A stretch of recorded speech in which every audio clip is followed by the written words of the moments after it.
spin your passion into a business with Shopify and break sales records with the world's best converting checkout. Let's hear that one more time. The world's best converting checkout. Shopify's legendary checkout makes it easier for customers to shop on your website, across social media, and everywhere in between. Now that's music to your ears. Any way you spin it, you can be a smash hit with Shopify. Start your $1 a month trial today at shopify.com/records. I've been wanting to do this my whole life.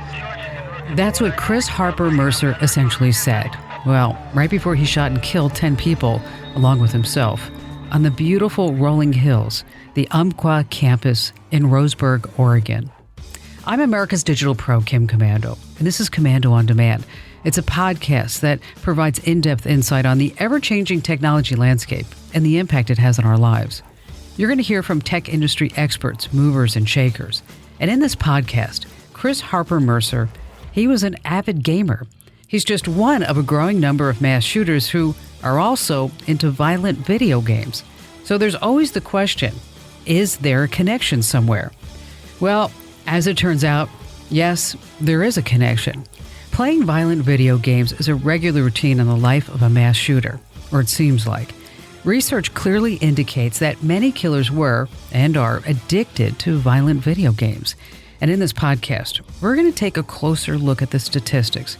We're going to speak to an expert guest in the criminal justice system about what exactly may be drawing violent video games into a real life of crime. And before we get to all of that, a special thank you goes out to our partners in this podcast because they help us make it possible.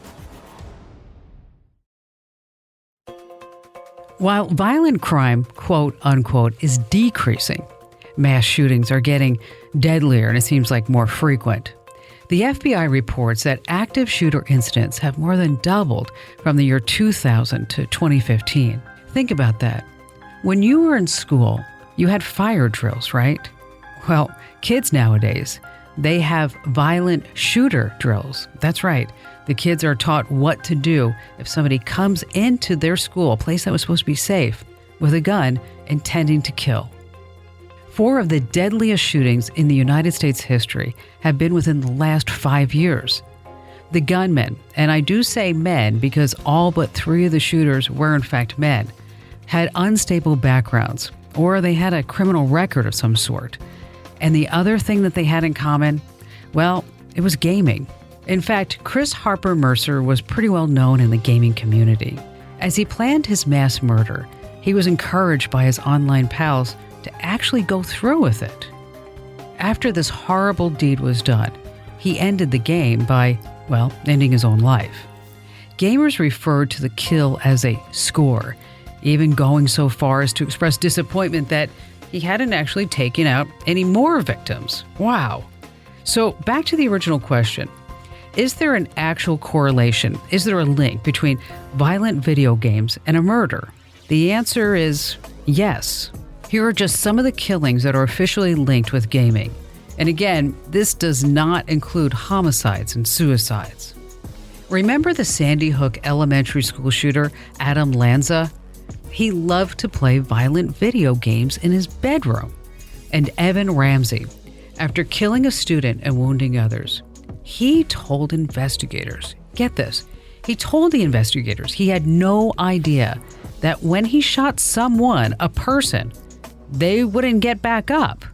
In his favorite video game, Doom, he said that if you shoot a guy once, he gets back up. You gotta shoot something 8 or 9 times in Doom before it stays down. Anders Behring Breivik, who shot and killed 68 people at a Norwegian Labour Party youth camp, and another 9 in a bombing incident, not only liked playing video games, but actually trained for his murderous mission by playing a really popular video game. You probably heard about it. The name of the video game is Call of Duty. Then there's James Holmes. He stormed into a theater during The Dark Knight Rises. He played numerous video games. One of his favorites was World of Warcraft. And then Elliot Rodger, who killed himself and 7 other people, was addicted to violent video games. As he put it, hiding myself in the world of Warcraft where I felt comfortable and secure. And it doesn't stop there. Nehemiah Griego killed his family, a total of 5 people. And when he was arrested, he told crime investigators with some degree of enjoyment he actually loved playing violent video games. But I'm not done yet. Jacob Tyler Roberts, he was acting out a scene he played in Grand Theft Auto. 12-year-old Jose Reyes was a fan of violent video games, watching them for months before killing himself and a teacher at Sparks Middle School. Jared Lee Loeffner, who killed 6 people and wounded Arizona politician Gabrielle Giffords. Well, guess what? He too was an avid gamer. Eric Harris, Dylan Storm Roof, Jeff Weiss. The list goes on and on, folks.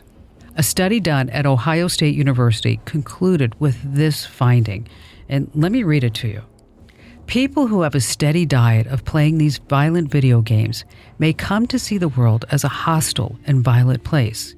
There could be a cumulative effect in making video game players more aggressive and violent over both the long term and the short term.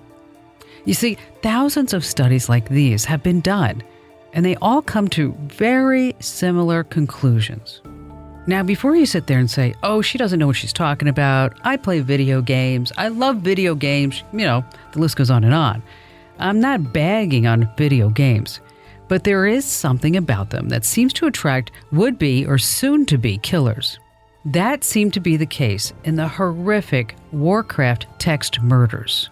The killers, Cameron Moffat and Cruz Wellwood, not only played this game all the time, they used the gaming site to post gruesome details about what they actually planned to do to their victim.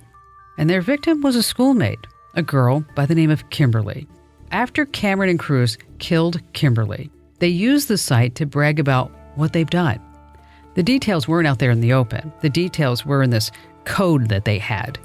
But detectives were able to use an amazing combination of linguistics and text to actually track down the boys. Experts now believe that the killer's love of that game, the World of Warcraft, may have been a huge contributing factor in the murder of Kimberly. And you don't want to miss part 2 of this podcast, because we're going to take a look at that case in detail and describe the tactics that investigators use to put these guys away and what they can tell about a person with just a few lines of text. It's absolutely amazing. Short form text to a linguistics detective is what a drop of blood is to a DNA analyst. It literally paints a picture of the person that they're looking for. Now, I know that murder is a very disturbing topic, but because it's prevalent right now, I think it's so important for us to know the psychological profiles and the video gaming habits that may lead to something more dangerous. We're going to get right to that, but stay right where you are, because we have a quick message from one of our podcast sponsors. Okay, welcome back. I want you to meet retired law enforcement officer and criminal justice professor, a gentleman by the name of Tim Dees. Tim has this extensive experience in the criminal justice system. He's an expert technical writer and consultant for the police force. Hey, Tim, welcome to Komando on Demand. Well, thank you for inviting me, Kim. Tim, in most of these shooter and murder cases, the news reports casually mention that the killer played World of Warcraft or something like Warcraft. So with all of your experience in law enforcement, particularly as a tech writer, you must have some sort of opinion about the tie between gaming and violent crimes. I'm not asking you for statistics. I can get those anywhere. I'm asking for your opinion. What does your gut say based on what you've seen in your career? Well, there is some evidence that computer gaming with violent themes desensitizes the gamers to violence. There's a retired Army Lieutenant Colonel named Dave Grossman who's written 2 fairly well-subscribed books called On Combat and On Killing.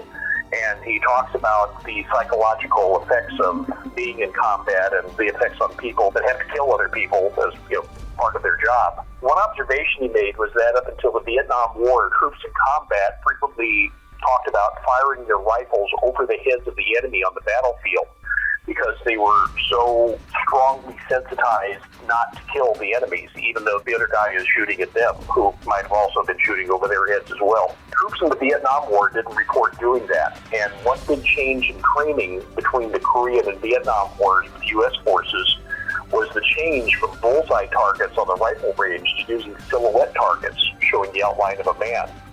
Grossman believes that the change in basic training desensitized troops to killing and made it easier for them to do so on the battlefield. Wow, so soldiers were able to kill easier when the target looked more human?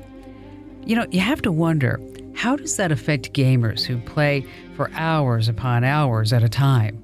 I've personally seen numerous cases where computer gamers who mastered games like Call of Duty and Close Combat convinced themselves that they were now hardened combat vets and they were prepared to go directly onto the battlefield, skipping any military training. And for the most part, these are people who were your typical computer gamers. They've never fired a real rifle or walked more than a mile or two, but they still viewed basic military training as just being superfluous for them. So the immersive experience of that game can lead to that sort of delusional thinking. I can totally see why. The games are designed so that the player believes he is an actual expert, not at the game, but whatever the character is doing in the game. He can be a national hero without ever having to leave the couch. So along those lines, do you believe that a criminal is born a criminal? Or do you think playing video games like Warcraft or Call of Duty or the others, does it actually open up channels in the brain that might propel someone to actually, say, enter a life of crime? For instance, in Warcraft War Crimes, some of the characters are war criminals.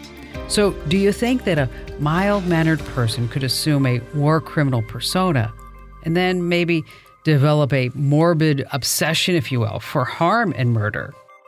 I think anyone can be shaped by their environment, although some personalities are more prone to influence than others. Most of us choose role models while we're growing up, even if we don't realize that we're doing it. A powerful character in a computer game, even one that might be evil, could be a role model in the same way that a comic book character could be. What I've read is that psychopaths are born where sociopaths are made. Psychopaths have some organic differences in brain function that causes them to lack guilt or shame for doing bad things, where sociopaths are simply conditioned to lack guilt or shame. And certainly one's environment would play a role in that conditioning. This World of Warcraft murder seems to have both examples.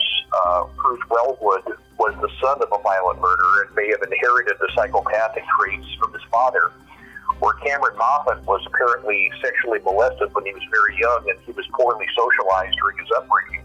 So the two boys then focused on their victim, Kim Proctor, who was insecure and likely craved for any male attention.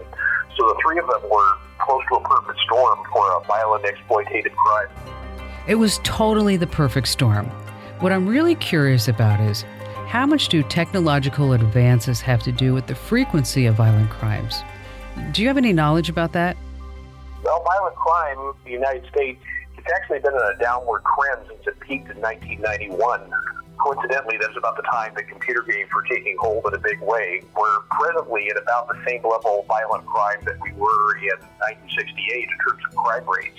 Although those of us old enough to remember 1968 know that was a very turbulent year for the United States. But crime certainly has gone up in terms of black market trading, theft, child pornography, and cybercrime. Do you think technology itself has enabled those who wouldn't be able to commit, say, a street crime to commit crimes online? Cybercrime is a relatively new phenomenon that wasn't easily done before the internet. Child pornography has always been around, the sexual exploitation of children, but mainly because the internet provides such an able conduit for it. The business model that proved the economic viability of the internet was pornography. It became quickly apparent that people would pay to have downloadable and streaming images and video piped right to their desktop. It made the consumer anonymous and all but eliminated the need to visit a sex shop or order from catalogs. But one negative consequence to the proliferation of online gaming communications and social media is the expanded role of the bully.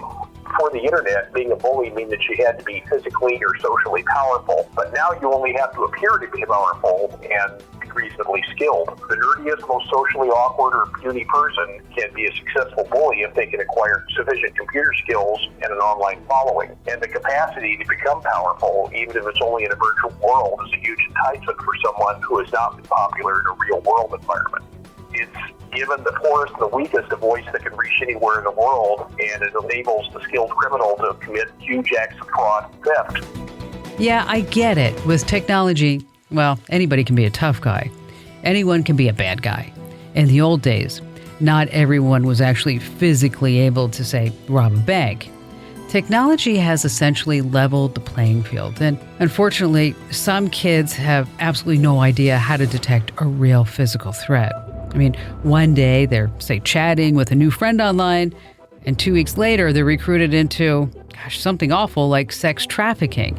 And the parents are sitting back saying, hey, how did any of this happen? If you ask cops what changes they would make on society if they were able to do so, a really common answer would be mandate better parenting. Parents have to have the courage to risk making their children angry while keeping them from making bad decisions.